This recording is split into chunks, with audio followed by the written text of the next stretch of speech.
To you. Here on the Mark Larson Show, Carl DeMaio is here. Do you know where our stolen couch is, Carl? It's like the whole show just came unglued in the last 8 minutes. The phone didn't work. Furniture's missing. Things are plugged into mysterious receptacles. How do you plead? Did you subcontract to the Obamacare administration? That's it. We let our engineering and the whole studio organizational staff. We outsourced it to Covered California. I guess you got a bad case. You caught a bad case of Obamacare. Maybe that's what it is. All right. It is weird. You know, you go. It's like the. You ever see that Beavis and Butthead movie?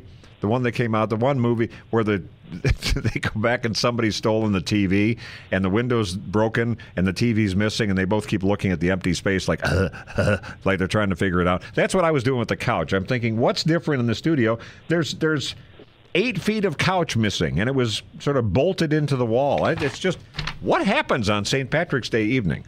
Just incredible. Well, I'm glad you called on the cell phone, and because that way we found out what the phone problem is, Carl DeMaio. It's a take charge, fix it kind of thing, and that's why you want to go to Congress. Is that correct? Absolutely. You got a mess back in Washington. We had a mess in San Diego before I got on the council, and we can reform government. I mean, I think a lot of conservatives are frustrated that Republicans have not taken a more proactive approach to getting reform done and have, in many cases, been go along to get along. And I think that it's time for taxpayers to fight, because our money is being wasted. Programs that we really do rely on, like veterans benefits, education programs, they're not working. And so we need to fix these programs, hold them accountable, and make sure our tax dollars are efficiently spent. Carl DeMaio with us. You have some fresh, well, not surprising competition, but Mr. Jorgensen, I believe, has opened up his campaign office. How much of a challenge is that for you? Because you got to get through the primary first versus Scott Peters on the Democrat side. But is it kind of bring them all on? Is that how you see it? Yeah, I mean, we've got a great democratic system where anyone can file, and hopefully it yields a great discussion on issues.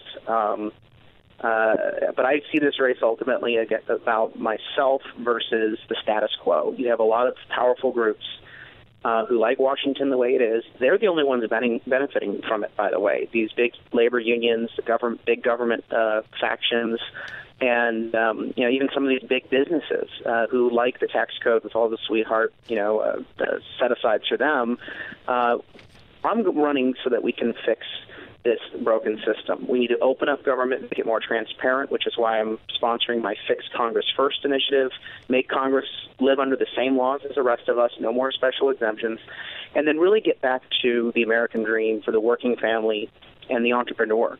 We can't have a culture of handouts. We have to have a culture of innovation and entrepreneurship and hard work, and where people aren't ashamed to reap the rewards of the American dream. I mean, when did the American dream become such a bad thing?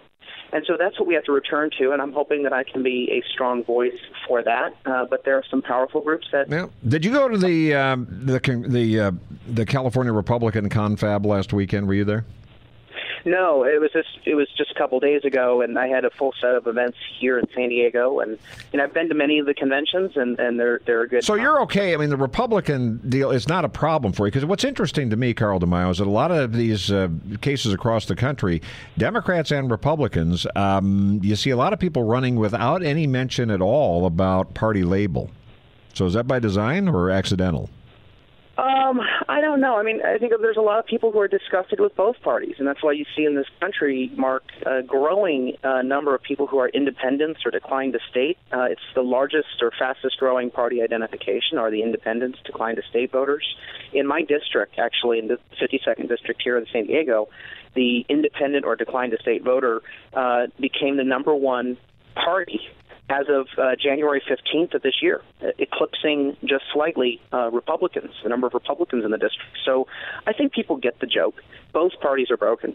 Now, obviously, I would prefer to have Republicans in charge because my philosophy is more in line with theirs. But, Mark, how many times has the Republican Party given up its own philosophy and caved into establishment groups and big business back in Washington. And I think that's a very problem. Well, that's part of the problem. When there's opportunity, the spines disappear, and then the spending continues and so forth. Carl DeMaio with us. I want you to put your old city council hat back on. Today, they're going to do this resolution to salute SeaWorld, and I think that's a great idea. Big local employer for 50 years as of the 21st of this month, just 3 days away from now. So you have Kevin Faulkner, the mayor, and council member Lori Zapp issuing a proclamation honoring SeaWorld's anniversary. And PETA is going to be down there doing the protest because they're upset about Shamu. You have people watching this Blackfish documentary that even one of the ex-trainers says is about 15% fact and 85% emotional manipulation here. So it's more about emotions rather than facts. Here you have a major employer in San Diego, a great attraction. Tourism is a huge business,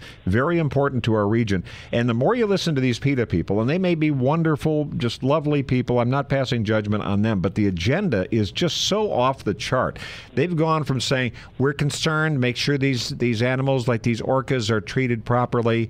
But then I heard an interview even yesterday where one of the PETA protesters who'll be there raising a stink at City Council was saying, well, SeaWorld, I don't want them to close down. They just can't do any shows with animals. In other words, they could go relocate. They could be sort of on the shore, and they could look out, and you could see, 9 miles away, Shamu frolicking or something. But, it's okay as long as you don't have dolphins and sea lions and anything else in there, otters. What is this? I mean, have we gotten to a point where people have just lost their minds and start looking at this like, oh, yeah, they've got a case? I mean, it's... if SeaWorld was barbecuing Shamu at the end of the day, I'd have a problem, okay? But they don't. There is hysteria and extremism completely run amok on this issue. First and foremost, I think that when you take kids to the zoo or to SeaWorld and they can experience wildlife, that actually does more to advance environmental protection and animal protection and love and care of animals than anything else, because these kids get to interact with the wildlife. There's an education, there's an appreciation, there's an affinity that's developed. And so I don't think SeaWorld is bad for animal protection. I think it's one of the best things we have. Now, does that mean that we can't have a conversation about perhaps better ways to manage and treat the animals? Absolutely. And let's have that conversation. And I'm sure SeaWorld is taking a hard look at their practices, and that's a good thing. But to say that we, no pun intended, throw the orca out with the bathwater, I mean, that's simply not a reasonable or balanced approach. So let's be adults and let's embrace not only the economic benefit of SeaWorld, but also the potential for greater understanding and care for animals. And that SeaWorld is aligned with several of the local, what I call the blue economy groups in San Diego. Sure. We derive a lot of money from the ocean, and a lot of medical a lot of oceanic research is going on right here in San Diego, and SeaWorld is a big part of that. They do a lot of research, and they're working with several of our research labs here in San Diego. Well, we will stay on top of that. I'm glad to hear some additional clarity on that issue from you. CarlDeMaio.com is where you can find them. Thanks, Carl. Appreciate it. Glad our phones work now.